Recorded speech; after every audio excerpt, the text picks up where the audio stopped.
was always the Jags. It was always the Jags. It was always the Jags. Always the Jags. Welcome into Always the Jags, where we talk all things Jaguars, all things Duval.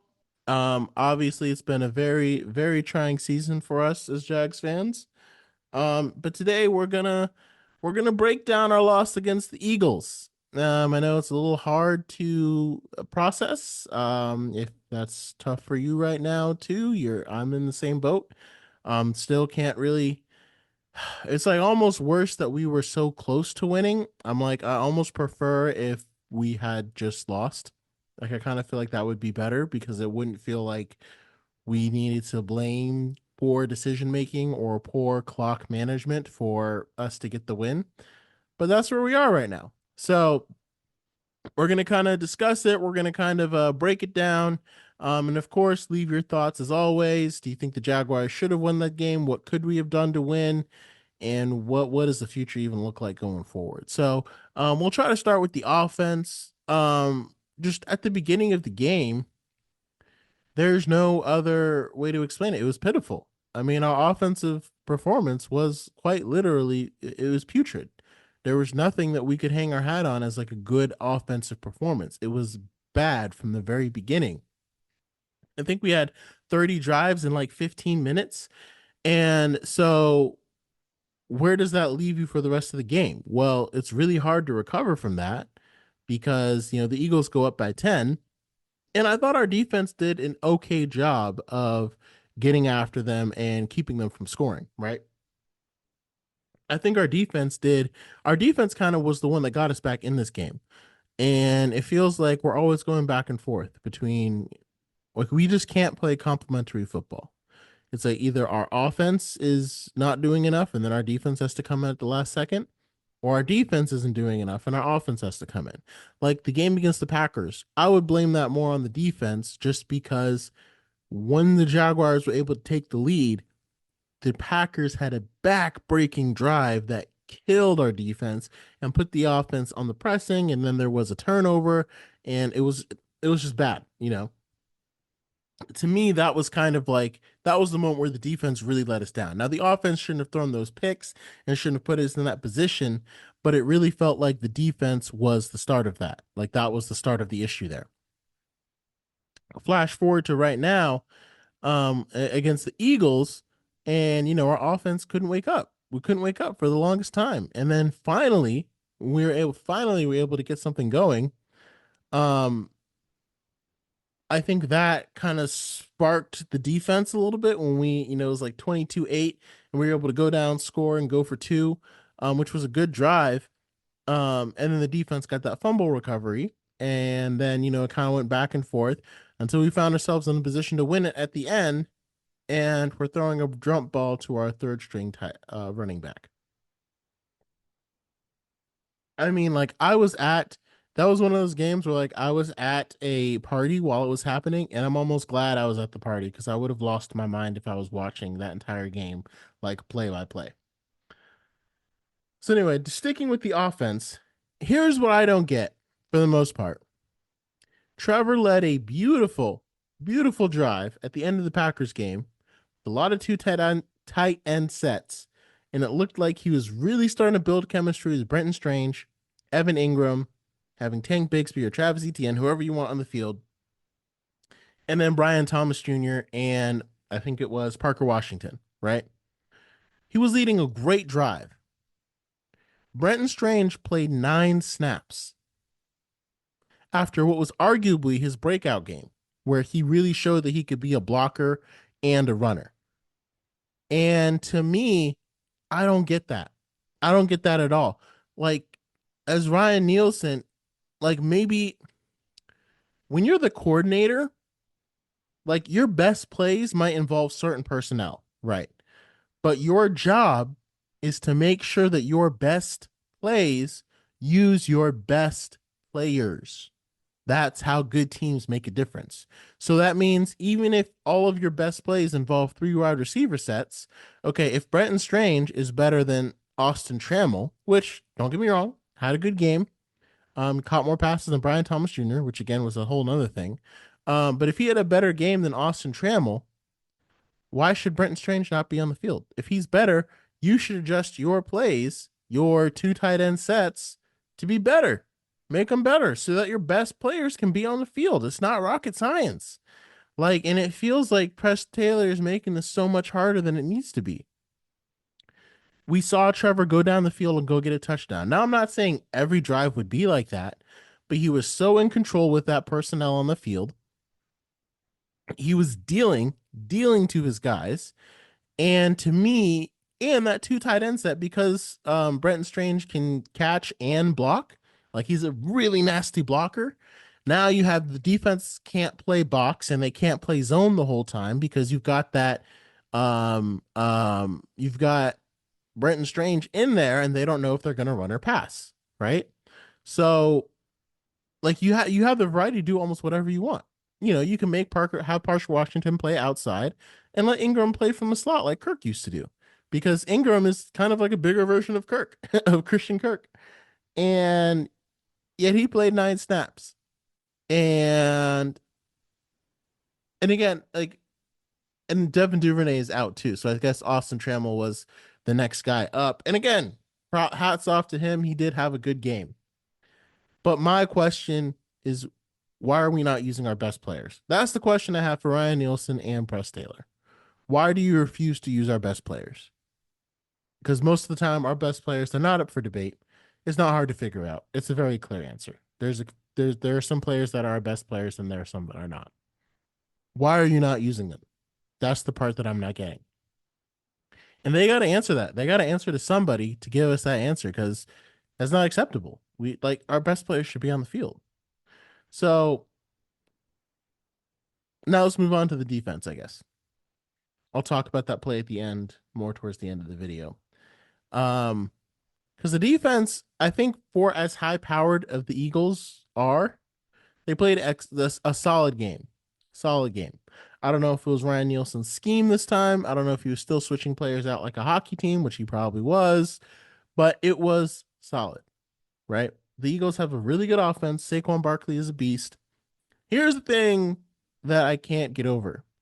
The defense had a chance to turn in a great performance, and they just got beat on the flukiest plays. It's 3rd and 19. 3rd and 19. And the Eagles are in the red zone, and you force a 3rd and 19. That should be handoff, hit him 6 yards, 4th and 14. Okay, kick the field goal. Take the 3 points. They let Saquon Barkley score on a 3rd and 19. What is that? There was no one there for the edge. I don't know what Andre Sisco was expecting. There was no one there. They let him convert a 3rd and 19 to a touchdown. Now, I'm a little more forgiving on the 3rd and 22 play where he hit Devontae Smith for a score. Because that was just an excellent catch. Kept 2 feet in bounds, grabbed it with one hand. I mean, there's only so many players that can do something to beat that, right? But again, 3rd and 19, 3rd and 22. We let them convert those plays into touchdowns. That should, like, the Saquon Barkley run should have never happened. On 3rd down, no running back should be able to pick up 19 yards on your team. Same for the throw to Devontae Smith. It was a great play, but our pass rush should have gotten there a little quicker. And that coverage was, he let him get behind him, basically. I don't know who that was in coverage. I don't know if that was Campbell. I don't know if that was Darby. I don't know if that was Brown. But like that's 8 points. Right? Yeah. Because if they kick field goals, that's 4 off for each time. Now, fortunately, well, actually, no, it wasn't because Nick Sirianni kept going for 2. And that was the thing that, like, I still can't wrap my head around once we get to the end. Because, like, with all of this absurdity throughout this game, first of all, well, actually, before I go into that, this game was much better than the Colts and Vikings game. So flexing it was a poor decision because this game came right down to the end and it had some crazy like highlight reel plays in it. So whoever did that, that's on you. Secondly, that Trayvon Walker fumble recovery, not gonna lie, that didn't really look like a fumble. It kind of looked like he was down when the ball came out. But the Jaguars haven't been catching a lot of breaks this year. Let's be real. So we don't have to be that upset. And it doesn't even matter because we couldn't take advantage of it when the cards were all aligned for us to go down there and take advantage of, kind of like, I'm not going to say the gift, but I mean, if the Eagles can be undefeated with calls going their way every single time, we can snatch one game with the call going our way. And we couldn't do that because we lined up for our last play. Now, on the first play from scrimmage, when we got the ball back after. So, first of all, Nick Sirianni going for two over and over again put them in a terrible position. Put the Eagles in a terrible position. Put us in a great position because then we could, like, Trevor had a chance to go down and win the game, right? Why Nick Sirianni kept going for two, I don't know. The fact that we couldn't take advantage of it is the part that's supremely frustrating. Because then Jake Elliott, he goes to kick a field goal. And there are so many times where Nick Sirianni could have kicked a field goal and iced the game on a fourth down. But he went for it and didn't get it, and then we got the ball back. And because if he had kicked it on, I think the Eagles had 2 turnovers on downs on fourth down. So it kind of reminds me of like when the Jaguars could have put away the Patriots, but we didn't and allowed them to kind of like come back and get into it. But here we are at the end of the game. Trevor throws the pass. Now, to me, that first pass, that was pass interference. So, like, he didn't catch it, but that should have been called for pass interference. The second play from scrimmage, and then the third play, finally, we got that call on Evan Ingram, but it was clearly pass interference. Trevor hooks up with Austin Tremmel for a nice gain, and he gets out of bounds. We are in business on Philly's 13-yard line with 1:46 left, and the clock doesn't start until we start our play. And Pete Prisco and Tony Baselli talked about this a lot, that like technically you want that matchup of a running back on a linebacker. To me, based upon the way our defense had been playing, that had been so unpredictable, I don't even think we score if we I don't even think we win if Dearness Johnson catches that. If he catches that, the Eagles go down the field and they're going to go get a field goal because we left 1:46 on the clock. So that's the part that I didn't really get because like we need the touchdown, right? And I'm not saying that we should have worked the clock necessarily more. Like to me, this play call isn't even about, hey, you got to work the clock a little bit more. To me, this play call is just about, yo, the Eagles have been expecting pass this entire time because we've been passing it straight for the past few downs. They're playing zone. They're playing deep safety. Let's run the ball. We did 4 straight passes, right? We've got plenty of time to run the ball. Eagles can lay on us if they want to. We're not going to use 1:46 on one run play. You have enough, because I think it was different too because we didn't have any timeouts. I think if Doug had a timeout, he would have felt better about running the ball and then taking one based upon how many yards you get and how far the clock ran. Because it would have been really tough if we ran it for no gain on first down and then Trevor had to spike it on second down, and then now we had third and fourth down to pretty much take shots for the end zone or the first down market. So I could see how that could have worked. That could have ended poorly in our favor. However, none of that is bad as the way that it actually ended with the interception. And that ball just shouldn't have been thrown at that point. I think Dearness Johnson stopped his route, and Trevor thought he was going to keep going, and then Nakobe Dean ran the route for him.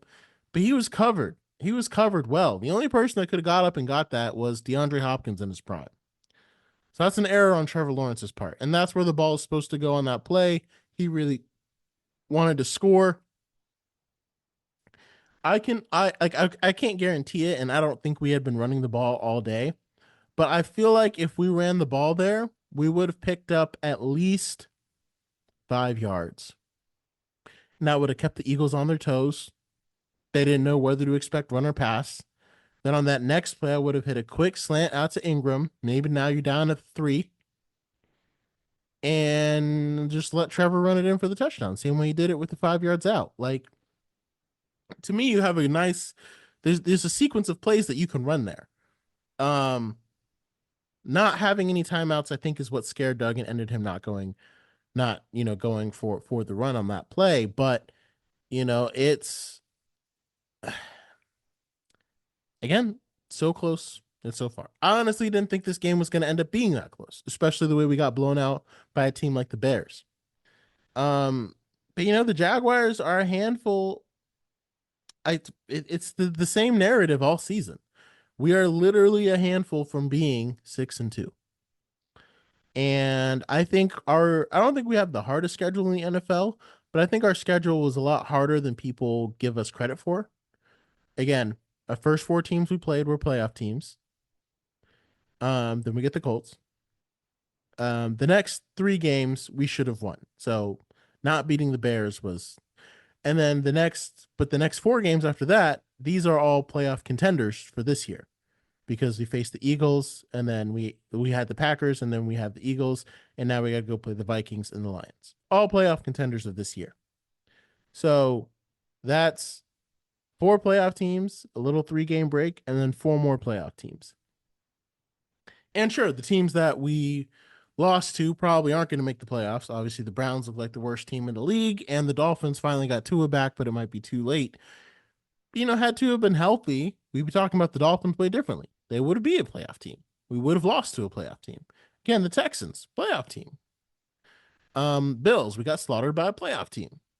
The Browns game, there's still no explanation for why we should have lost that one. But here we are. And I'm looking at I don't know if Trent Baalke would have done anything at the trade deadline, because there were so many good options there. Looking at the trades that did materialize, I did not think Preston Smith was going to be available for a 7th round pick. If I'm Trent Baalke, I'm all over that, because that is exactly what our defense needs. An experienced, really good 3rd pass rusher who's not Eric Armstead. Eric Armstead, please play 3 technique. Please, I am begging you. He was in an interview earlier, and he was saying, like, I feel like I've been doing what's been asked of me, and it's 3 technique. You got to play 3 technique. You're good at 3 technique. Please play 3 technique. Because every time he's on the field at defensive end, he never gets any pressure. Anytime. And we take our best players off the field because of it. The only time I would let him go to edge, is if Trayvon Walker switches with him, and after he's played 2 downs of 3 technique. Then I'd say, if you play 3 technique on 2 downs in a row, and it's 3rd and long, you can switch with Eric Armstead. You can go to big end, he'll come inside, and we'll put someone else at 3 technique. But we're keeping him on the field. So, because that would have been the exact play to bring in Preston Smith too. And if I had traded for Preston Smith, I'd just be like, yeah, you're going to stay at 3 technique, because I'm going to put Preston Smith. Preston Smith is a better at rusher at the edge than Eric Armstead is. And looking at some of the trades around the league, I'm like, I don't know, if I'm Trent Baalke and I want to save my job, I don't know if I go for broke and just say, hey, you know what? I'm going to make some trades, see if it means that we can pull off a win and start winning. Like, it's really funny how, like, the narrative is like contending teams are the ones that have to trade for players, and non-contending teams have to sell off because you want to gear up for a run. But no one ever thinks of like, hey, I think I'm close, but I just know what we need and we can turn this around. Or GMs don't really think about it that way. Like, hey, if I'm going to go out, let me go out with a bang. I'll sell my future assets to bring in these players mid-season and see if we can make something happen. Because I mean, I look at some of the trades that were done. I'm like, with Christian Kirk going down, I wouldn't have been mad trading Gabe Davis and something else to get Deontay Johnson up in here. Parker Washington. That would have been fantastic. Give exactly what the Ravens gave, a fifth. Marshawn Lattimore happily gave up a third and a fourth, and I think it was a fifth in exchange. I probably would have just given up the third and the fourth. No need to exchange the fifth and the seventh, right? Because Marshawn Lattimore could play right opposite Tyson Campbell, and they're both hurt, right? They both get hurt often, but you know you got two backups in Darby and Brown, so you know you have depth, right? That's the whole point of that move. Um, because with Cam Robinson gone, you free up a lot of cat space, first of all. And I think Trent Baalke probably ended up getting fleeced by the Vikings for Cam Robinson because I doubt that we got much from him. Um, but so like when we go back to the Marshawn Lattimore trade, you could have traded the Saints. I mean, I like Devin Lloyd. He can say I think we're going to switch to a lot of three linebacker sets, so I think Devin Lloyd's going to stay on the field. Um, so there's really not any other assets that I would have traded away to try to bring in Marshawn Lattimore. If the Panthers were okay with taking Gabe Davis, I definitely would have traded him to bring in Deontay Johnson, or I would have used him to try to trade for the Saints since they lost Rashid Rice. If I was going to bring in Marshawn Lattimore, um, but yeah, I definitely would have brought in Marshawn Lattimore for a third and a fourth, especially because the Jaguars got an extra third and a fourth from the Vikings in a great trade that brought us Brian Thomas Jr. And then a seventh for Preston Smith? Are you kidding me? There's no downside to that at all. Not even close. There's not like the Steelers got so good in that one move. I am so supremely jealous. There was literally no downside to trading a seventh round pick for a guy who already has 3 sacks on the year. He's going to throw into your rotation. That is all upside. That is completely being fleeced. I don't even know why the Packers traded him because the Packers are a contending team. So, and again, some of those moves are things that I wanted to do over the offseason to get Marshawn Lattimore. I mean, I would have preferred if we had L'Jarius Sneed and traded because he would have been less expensive. It would have been a third and a fifth instead of a third and a fourth. But Jerry and Jones is pretty good. He's playing pretty well as a rookie. So again, but I don't know which of those games we would have had to win. Like if we had 3 wins, would Trent Baalke have considered it? If we had 4 wins, would that have made us buyers? I don't know. But it's another lost season because I think the Jaguars I think overall, if I'm gonna say how I assess this season, I think the Jaguars overestimated their talent and they're I think they're overestimating their talent. It's just that simple. The coordinators created plays that they really like, and they have not been able to create plays that play to the strengths of what we have. It's just that simple. The strengths of Trevor Lawrence, like Press Taylor doesn't understand Trevor Lawrence enough to create plays that really, really benefit him, unlike what's going on with Jaden Daniels, unlike what Brian Florence is doing with the Vikings defense, because sometimes you can take what you're given, what the GM brings you. And again, I don't know if that's a disconnect between the GM and the coach, but sometimes you can take what he gives you and you can make it better. Sometimes you have to deal with the hand that you dealt. You have to deal with the hand that you got, right? And Brian Florence doesn't have a lot to work with with the Vikings. Like they have a lot of aging players and a lot of veterans. But he's making it work because he knows what he has and he knows what guys excel. And it feels like Press Taylor is telling guys and Ryan Nielsen are trying to get guys to do things that they're either not good at or I'm not even going to say not comfortable with because some of them probably think they're comfortable with it, but they're just not being put in the best position to succeed. And that's just the truth. And that's like people are wondering, like, what's the difference? Sometimes it can take just one coordinator. Because again, the Vikings defense last year was bad. They brought in Brian Florence, now it's one of the top defenses in the league, and they lost Danielle Hunter. So I'm not going to say that like one person is going to come in and fix everything, but you just need one person who understands what each player can do best and who can craft plays to the player's strengths for everybody, every single player on the field. Because right now, Press Taylor isn't doing that. And that's why, people like Prisco are suggesting bringing in Ben Johnson. Because in Ben Johnson's offense, again, the Lions haven't really had like this. Like Amon-Ra St. Brown has always played in the slot. He's not like this alpha dog wide receiver. Like their weapons, Sam Laporta, he did so great, partially because he was drafted, but partially because he Ben Johnson studied him, and when he crafts plays, he's putting his players in the best position. He studied Jerry Goff and what he does well, and he replicated that on his cue sheet. Instead of, hey, here's what I like and here's what I think works. I want you to get good at doing this. It's no, you're good at doing this, so this is how my plays will fit you. This is how it's going to work. So that's why I think after the season there's no way the Jaguars don't clean house. Um I don't think it matters where we end up. Draft picks, a lot of people in my Jaguars chats are talking about tanking at this point. Um I wouldn't be mad if we end up with Travis Hunter. Not gonna lie, that would kind of solve two of our biggest issues at once. Like imagine having him as your cornerback one or wide receiver two. I still think Brian Thomas Jr. is wide receiver one. And I think like if I had to choose, Travis Hunter would be on the field for all of my defensive plays as a cornerback. And then he would come on the field for a package of plays as a wide receiver, right? Um, And I think that's mainly because I think I can keep him, because again, the whole idea is the defense to get off the field. So if I think I can keep him fresh by having the defense get off the field, and on running plays, he wouldn't need to be on the field.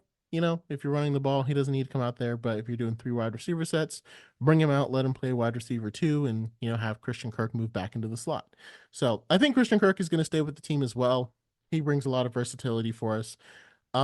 There's so many question marks about this team, and I think it starts with the coaching staff, and I think it starts with overestimating your talent.